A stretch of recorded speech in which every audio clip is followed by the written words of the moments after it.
Sa ngalan ng Ama, ng Anak at ng Espiritu Santo. Amen. Ang anghel ng Panginoon ay nagbalita kay Santa Maria. At siya'y naglihila ng Espiritu Santo. Aba, Ginoong Maria, napupuno ka ng grasya. Ang Panginoong Diyos ay sumasa iyo. Bukod kang pinagpala sa babaeng lahat, at pinagpala naman ang iyong anak na si Jesus. Santa Maria, Ina ng Diyos, ipanalangin mo kaming makasalanan, ngayon at kung kami mamamatay. Amen. Narito ang alipin ng Panginoon. Maganap nawa sa akin ang ayon sa wika mo. Aba, Ginoong Maria, napupuno ka ng grasya. Ang Panginoong Diyos ay sumasa iyo. Bukod kang pinagpala sa babaeng lahat, at pinagpala naman ang iyong anak na si Jesus. Santa Maria, Ina ng Diyos, ipanalangin mo kaming makasalanan, ngayon at kung kami mamamatay. Amen. At ang salita ay nagkatawang tao. At nakipamuhay sa atin. Aba, Ginoong Maria, napupuno ka ng grasya. Ang Panginoong Diyos ay sumasa iyo. Bukod kang pinagpala sa babaeng lahat, at pinagpala naman ang iyong anak na si Jesus. Santa Maria, Ina ng Diyos, ipanalangin mo kaming makasalanan, ngayon at kung kami mamamatay. Amen. Ipanalangin mo kami, o Santa na Ina ng Diyos. Na kami maging dapat makinabang sa mga pangako ni Kristo. Manalangin tayo. Panginoon naming Diyos, kasiyahan mo nawa ang aming mga kaluluwa sa iyong mahal na grasya, at yayamang dahilan sa pamalitan ng anghel ay nakilala namin ang pagkakatawang tao ni Jesucristong anak mo, pakundangan sa mahal na pasakit at pagkamatay niya sa krus. Papakinabangan mo kami ng kanyang pagkabuhay na magmuli sa kadakilaan sa langit, sa pamagitan ni Jesucristong aming Panginoon. Amen. Luwalhati sa Ama at sa Anak, sa Espiritu Santo. Kapara nun sa unang-una, ngayon at magpakailanman, magpasawalang hanggan. Amen. Pangalan ng Ama, ng Anak at ng Espiritu Santo. Amen.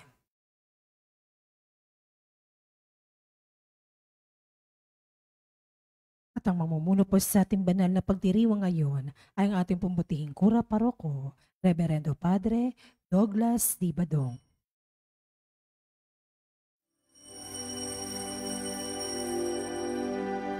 Tayo ngayon ay nagtipon upang purihin ang Diyos na banal.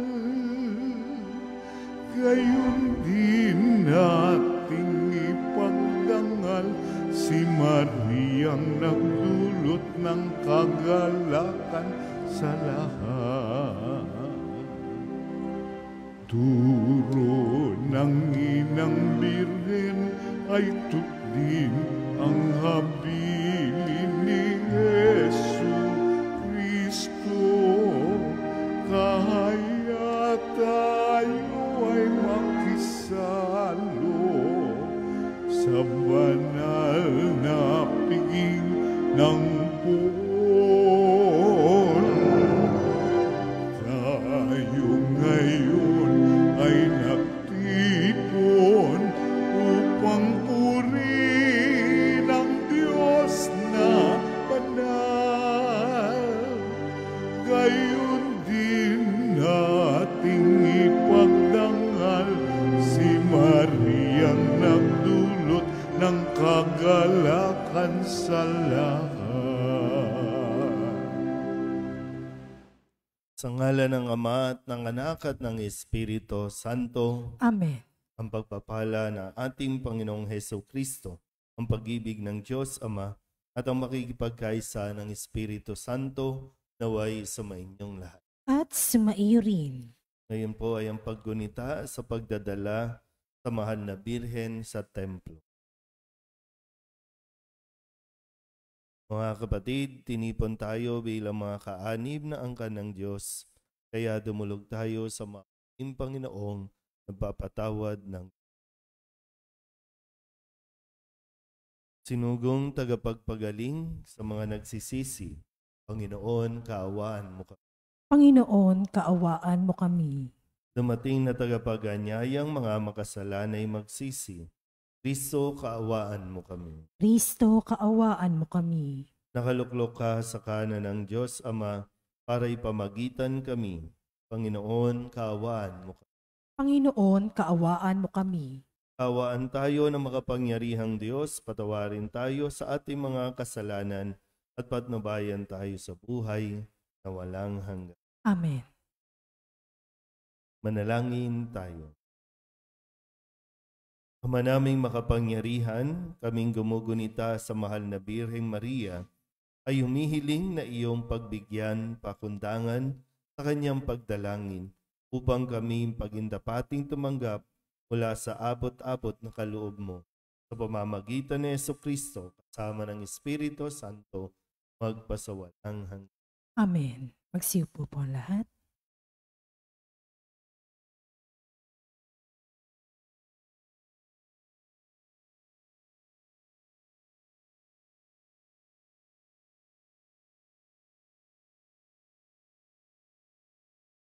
Pagbasa mula sa ikalawang aklat ng Makabiyo. Noong mga araw na iyon, may isang matanda at ginagalang na guro ng kautusan. Siya si Eleazar. Nakatuwaan nilang siya ay pakainin ng baboy, kaya't pinilit siyang magbuka ng bibig. Sa pagkaiwas niyang makapitan ng kasamaan, pinili niya ang mamatay na marangal. Kaya't ang pagkaing pilit na isinubo ay kanyang iniluwa. Pagkatapos, siya na ang kusang lumapit na inihandang pagpaparusahan sa kanya.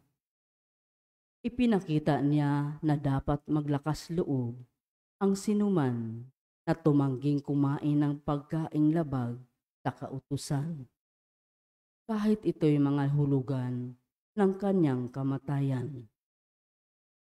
Ang mga napag-utusang magbigay kay Eleazar ng pagkaing labag sa kautusan ay dati na niyang mga kakilala. Kaya't dahil sa pagmamalasakit nila kay Eleazar, kinausap nila siya ng lihim. Pinapaghanda nila siya ng karning hindi ipinagbabawal at ipinayo na magkunwari siyang ang karning baboy na ibibigay sa kanya ang kakainin niya. Ngunit ang totoo, ang dala niya ang kanyang kakainin. Sa paraang ito, maliligtas siya sa kamatayan. Subalit ang kagandahang loob na ito ay magalang niyang tinanggihan. Buo ang kanyang pasya, matanda na siya, at maputi na ang kanyang buhok. Naalala niyang sa pagkabatay, naging tapat siya sa kautusan ng Diyos. Kaya't sumagot siya, "Patayin na ninyo ako ngayon din. Sa gulang kong ito'y hindi na dapat magkunwari pa. Ano na lang ang sasabihin ng mga kabataan kung hindi ako mananatiling tapat? Hindi ba sasabihin nila na kung kailan ko inabot ang 90 taon ay saka ko pa tinalikdan ang aking relihiyon?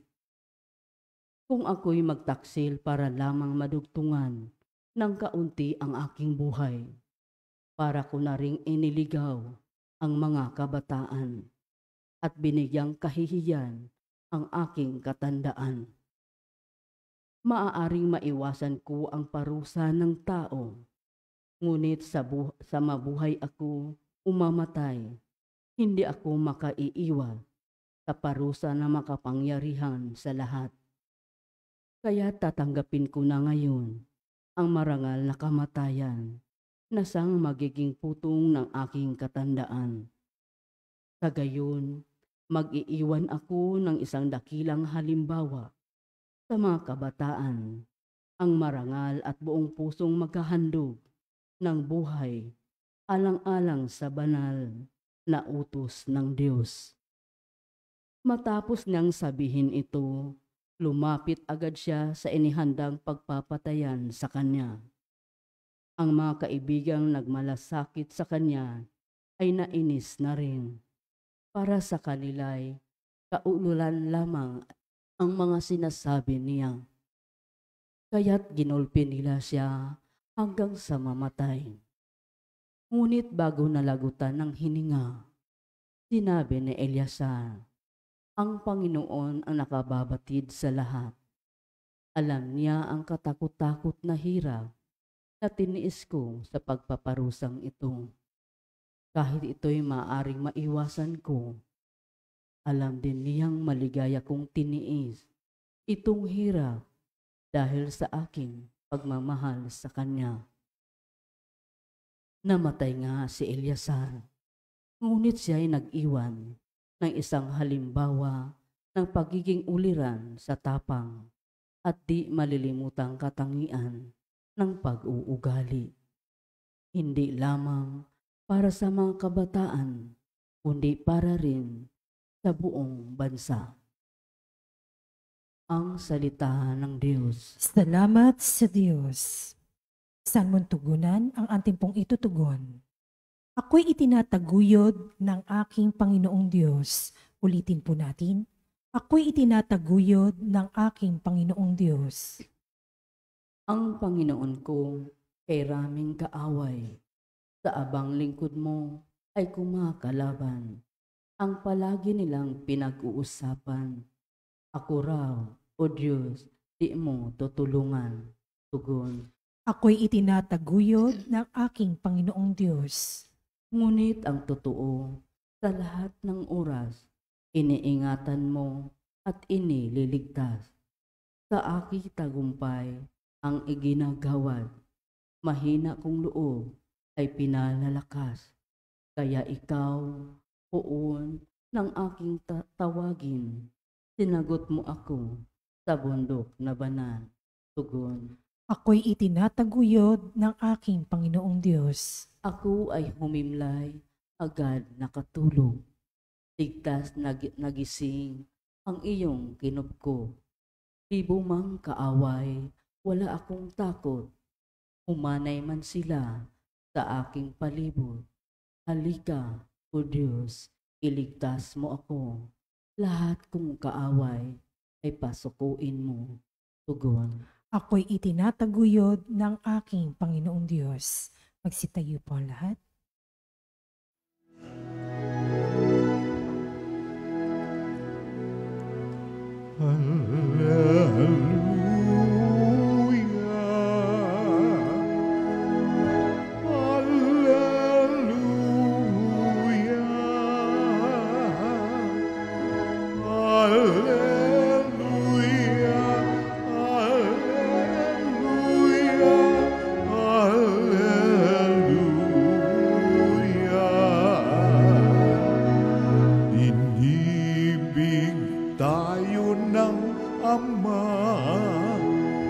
Isinugo ang anak niya bilang panubos sa sala. Alleluia,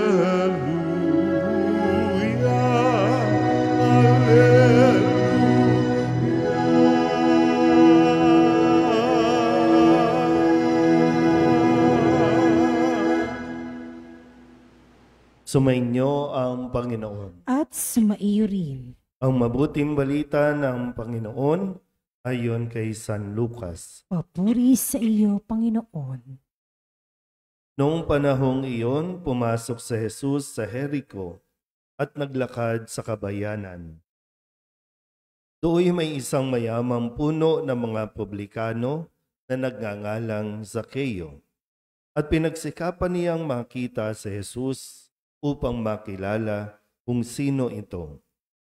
Ngunit siya'y napakapandak at dahil sa dami ng tao, hindi niya makita si Jesus. Kaya't patakbo siyang nagpauna at umakyat sa isang puno ng sycamore upang makita si Jesus na magdaraan doon. Pagdating ni Jesus sa dakong iyon, siya'y tumingala at sinabi sa kanya, Zaccheo, bumaba ka agad, sapagkat kailangan kong tumuloy ngayon sa bahay mo. Nagmamadali siyang bumaba at tuwang-tuwang tinanggap si Jesus. Lahat ng nakakita nito ay nagbulong-bulungan. Nakikituloy siya sa isang makasalanan, wika nila. Tumayo si Zaccheo at sinabi, Panginoon, ibibigay ko po sa mga dukha ang kalahati ng aking ari-arian. At kung ako'y may nadayang sinuman, 4 na ibayo ang isasaudi ko sa kanya. At sinabi sa kanya ni Jesus, ang kaligtasay dumating ngayon sa sambahayang ito. Lipi rin ni Abraham ang taong ito. Sapagkat naparito ang anak ng tao upang hanapin at iligtas ang naligaw. Ang mabuting balita ng Panginoon. Pinupuri ka namin, Panginoong Hesu Kristo. Isang mapagpalang umaga po sa inyong lahat.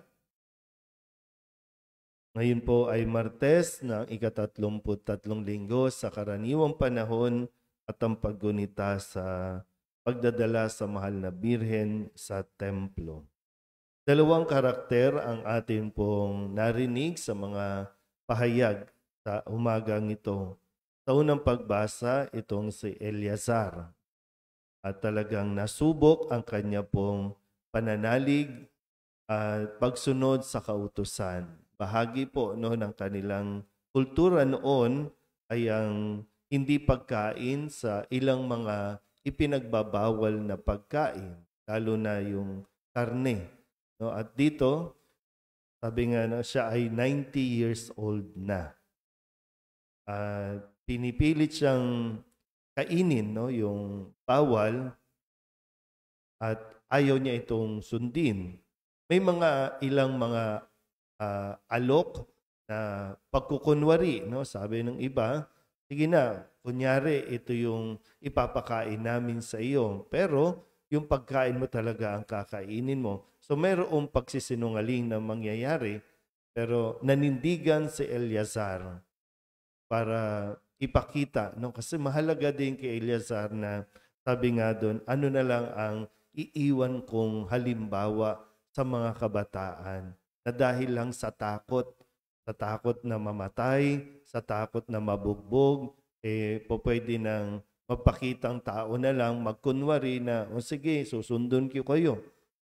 Pero nasaan ang paninindigan natin? Parang ito yung isa sa maganda na sana mapulot natin. Na hindi natin ipagpapalit yung ating prinsipyo, yung ating pananampalataya, sa inaalok na halaga, sa inaalok na kaligtasan sa atin. O pwede kasi maligtas ang buhay natin, pero yun nga, ano yung impact? Kasi nga nangangailangan tayo, lalo tigit ang mga kabataan ngayon, nangangailangan ng halimbawa mula sa mga matatanda. Kasi ngayon parang andali natin ipagwalang bahala, ipagpalit, ang pananampalataya, yung mga tradisyon, yung mga kultura natin, kapalit ng mga halaga, kapalit ng posisyon na iniaalok sa atin. Mawawala yung isang prinsipyo na dapat natin sanang ipinapakita. Yun yung halimbawa ni Zaccheo, ni Eleazar sa unang pagbasa. Sa Ebanghelyo naman, itong si Zaccheo na itinuring na makasalanan ng komunidad dahil nga sa kanyang trabaho, sa kanyang gawain. Pero ninais din niya na makita si Jesus. At hindi naman siya nabigo kasi nakita rin siya ni Jesus. At inimbitahan na bumaba. Minsan kasi yung sinasabi nga dito, yung bagamat maliit si Zaccheo, pero napakataas na ng kanyang tingin sa kanyang sarili at para makapasok at matanggap natin ang Panginoon, kailangan natin bumaba. Kailangan natin magpakumbaba para makapasok sa Jesus. Kasi sabi nga dito, nais kong pumasok sa tahanan mo, sa bahay mo, na sinasabing nais kong pumasok sa buhay mo. At kung nung pinapasok ni Zaccheo, si Jesus, doon na nagsimula ang pusa niyang pagbabago. At yung pareho, no, yung iiwan ng legacy. Iiwanan mong aalalahanin at maaalala ng mga tao. Sabi niya, no, ibibigay niya na lahat. Kung may nadaya siya, babaguhin niya na. Kung may naloko siya, ibabalik pa niya ng 4 na beses pa. O ngayon, kung sakasakali, sa puntong ito ng buhay natin, ano ba ang maiiwan mong alaala na ginawa mo? Meron ba tayong pwedeng sabihin legacy? Meron ba tayong pwedeng sabihin na talagang pinanindigan mo dahil sa iyong pananampalataya?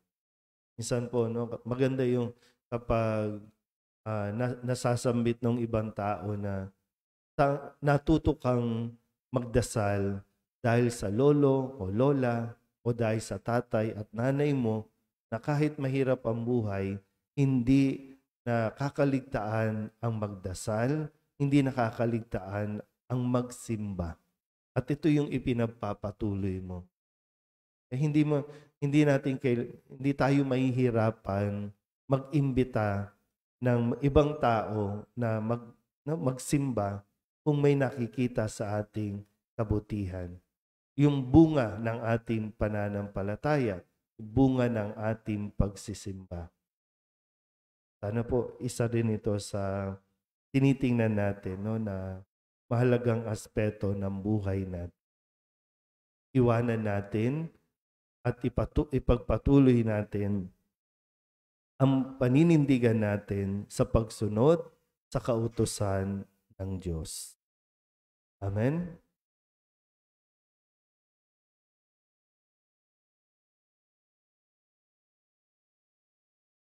Sa araw na ito, sa paggunita natin sa pagdadala kay Maria sa templo, hilingin natin sa Ama na ipagkaloob sa atin ang biyaya ng pagiging bukas loob sa pag-aalay ng ating buhay sa Diyos. Ang ating pong itutugon, Panginoon, dinggin mo ang aming panalangin.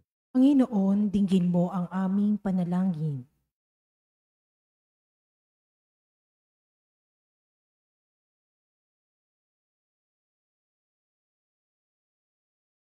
Ang paglilingkod ng mga lalaki at babae, naway ialay ng simbahan bilang karapat-dapat na handog sa Diyos. Manalangin tayo sa Panginoon. Panginoon, dinggin mo ang aming panalangin. Ang lahat ng sumasampalataya kay Kristo, naway dinggin ang tinig ng Diyos na nanawagan sa lahat upang maging banal. Manalangin tayo sa Panginoon. Panginoon, dinggin mo ang aming panalangin. Ang halimbawa ni Maria, naway magningning sa pamamagitan ng buhay ng mga taong itinalaga sa Diyos. Manalangin tayo sa Panginoon. Panginoon, dinggin mo ang aming panalangin. Ang mga may sakit at mga nagdurusa, naway maramdaman ang presensya ni Kristo sa pamagitan ng ating nakapagpapasiglang presensya. Manalangin tayo sa Panginoon. Panginoon, dinggin mo ang aming panalangin. Ang mga yumao, naway maging karapat-dapat ang kanilang sakripisyo sa pamagitan ng ating matuwid na pamumuhay. Manalangin tayo sa Panginoon. Panginoon, dinggin mo ang aming panalangin. Dilog din natin sa Panginoon ang ating mga personal na kahilingan, mga panalangin para sa ating pamilya, kasama ang mga kahilingan ng mga nanonood sa online. Lahat ng mga minsang pasasalamat, special na intensyon, agarang paggaling ng mga may sakit sa mga kaluluwa, ay inihiling na ipagdasal sa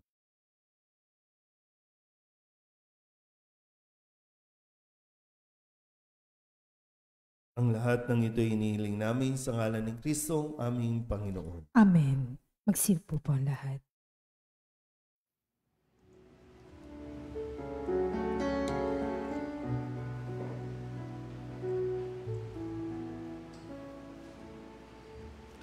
Alay namin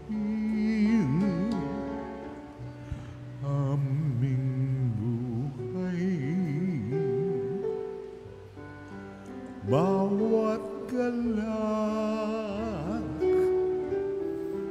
at lumbay, bawat pangarap naming taglay sa palad mo ilalagay.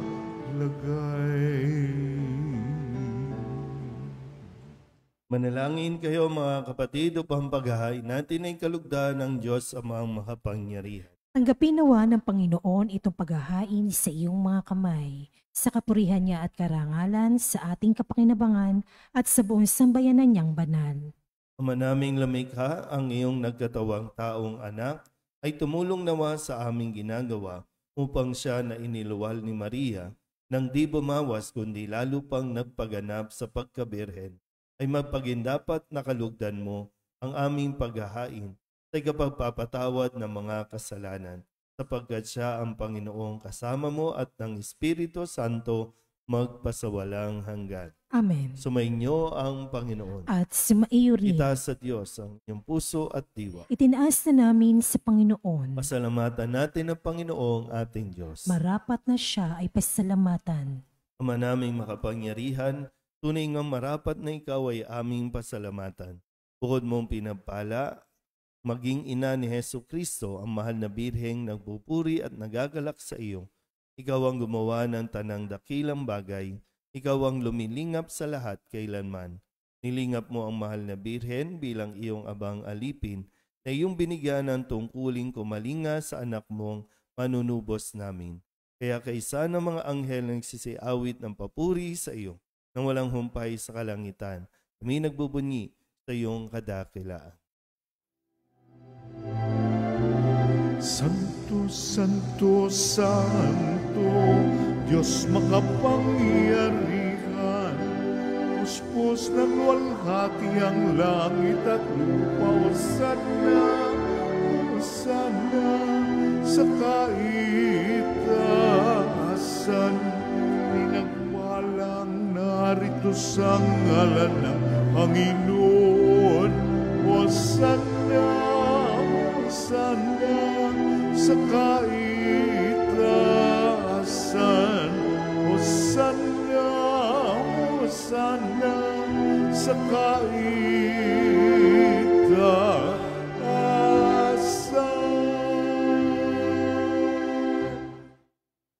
Ama naming banal, ikaw ang bukal ng tanang kabanalan.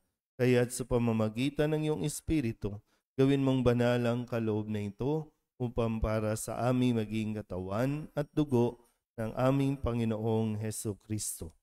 Bago niya pinagtisang kusang loob na maging handog, hinawakan niya ang tinapay, pinasalamatan kaniya, pinaghati-hati ni iyon, iniabot sa kanyang mga alagad at sinabi,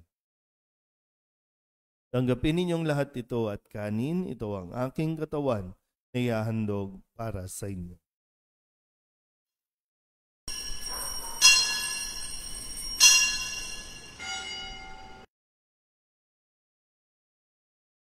Gayun din naman nang matapos ang hapunan, nawakan niya ang kalis, muli kaniyang pinasalamatan.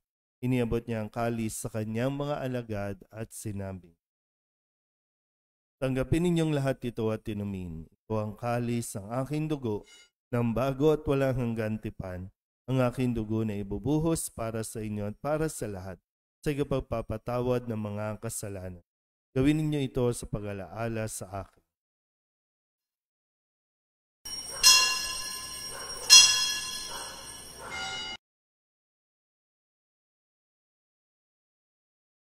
Ipagbunyi natin ang misteryo ng pananampalataya. Si Kristo'y namatay, si Kristo'y nabuhay, si Kristo'y babalik sa wakas ng panahon.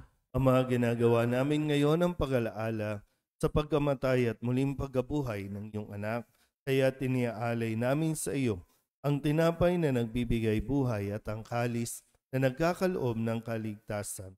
Kami napapasalamat dahil kami iyong minarapat na tumayo sa harap mo para maglingkod sa iyo.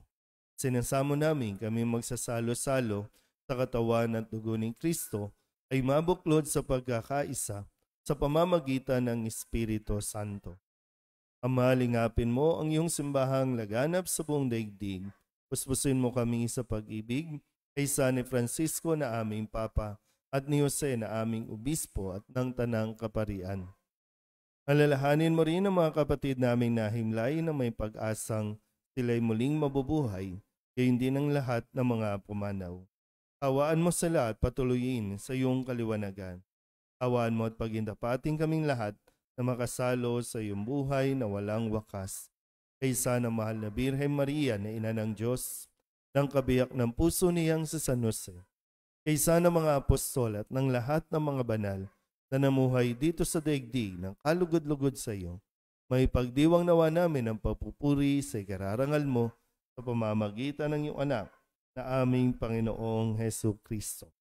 Sa pamamagitan ng Kristo, kasama niya at sa Kanya, ang lahat ng parangal at papuri ay sa iyo, Diyos amang makapangyarihan, kasama ng Espiritu Santo, magpasawalang hanggan. Amen.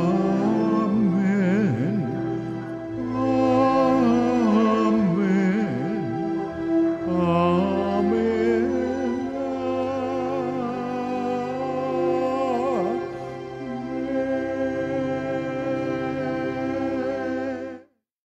Sa tagubili naman ang kagagaling na utos sa turo ni Jesus sa Panginoon natin at Diyos, ipahayag natin ang lakas.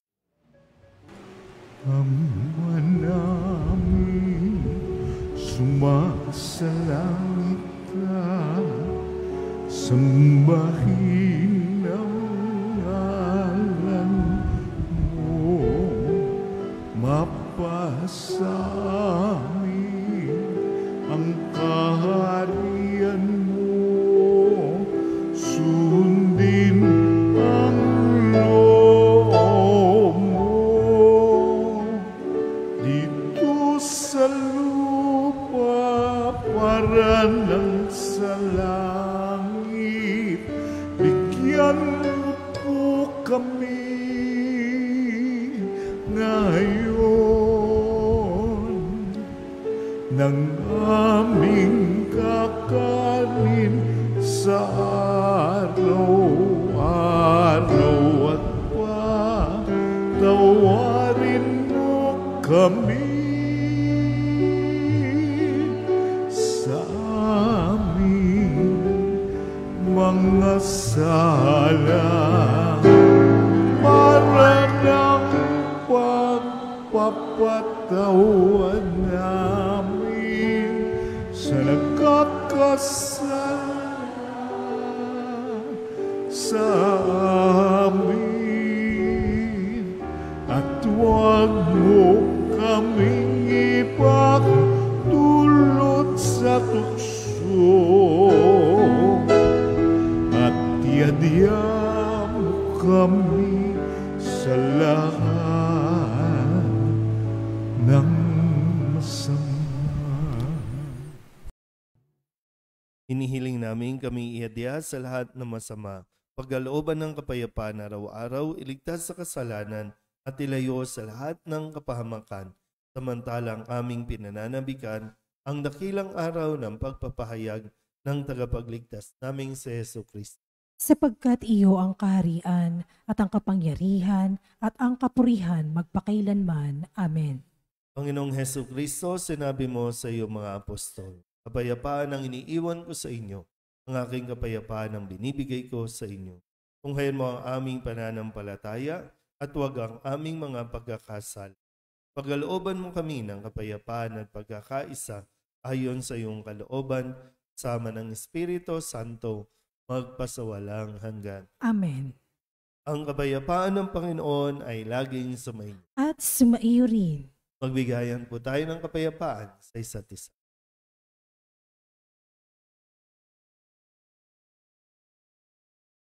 Kordero ng Diyos na nag-aalis sa mga kasalanan ng sanlibutan, maawa ka sa amin. Kordero ng Diyos na nag-aalis sa mga kasalanan ng sanlibutan, maawa ka sa amin. Kordero ng Diyos na nag-aalis sa mga kasalanan ng sanlibutan, ipagkaloob mo sa amin ang kapayapaan. Magsilihod po ang lahat.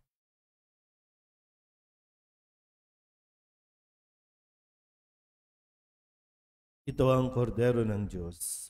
Ito ang nag-aalis ng kasalanan ng sanlibutan. Mapalad ang mga inaanyayahan sa kanyang piging. Panginoon, hindi ako karapat-dapat na magpatuloy sa iyo, ngunit sa isang salita mo lamang ay gagaling na ako. Katawan ng Kristo. Amen.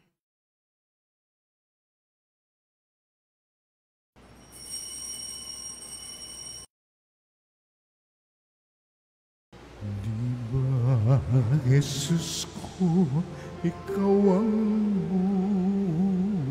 buhay ng kaluluwa at katawan. Walang katulad na kaligayahan ang sa puso'y nararamdaman. Wala akong takot pagkat ikaw ay nariyan. Alam ko ring ako ay di mo pababayaan. Mayroon pa ba kaya kung dapat pangambahan maliban sa aking mga pagkukulang?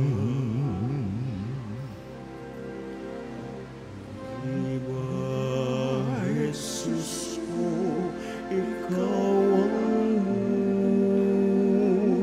buhay ng kaluluwa at katawan.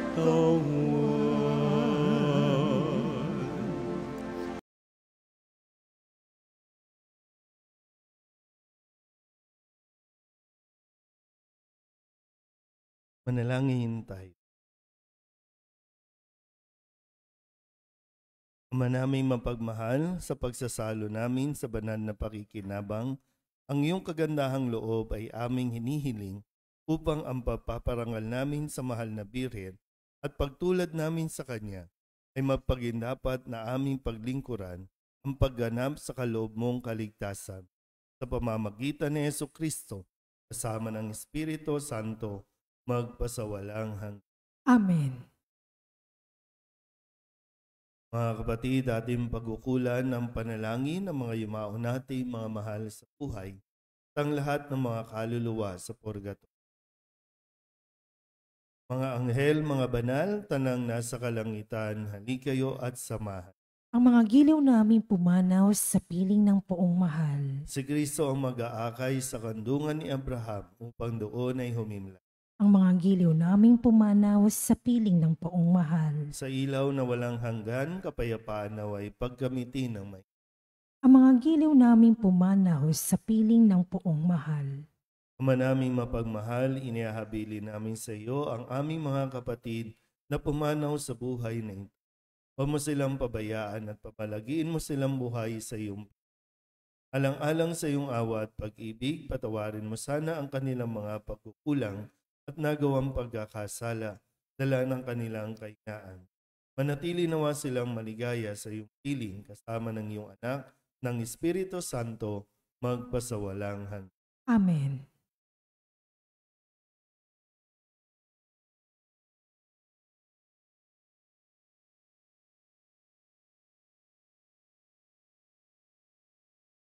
Kapayapaan kailanman ang igawad ng may kapal sa mga yumaong ating mahal. Sila nawa ay silayan ng ilaw na walang hanggan.